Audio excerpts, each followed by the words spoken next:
Hello friends, எல்லோரும் எப்படி இருக்கீங்க? இன்றைக்கி நம்ம பார்க்க போகிற ரெசிபி அவரைக்கீரை.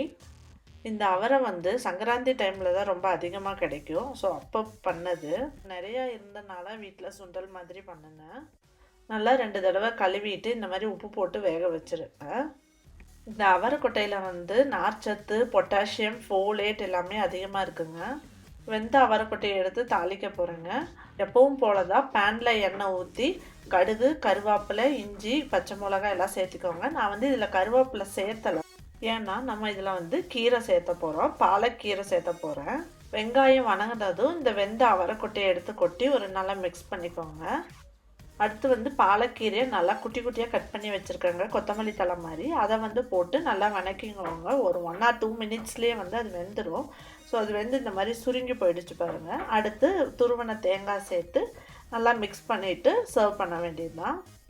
இந்த ரெசிபி உங்களுக்கு பிடிச்சிருந்தா ஒரு லைக் பண்ணுங்கள். தேங்க்யூ.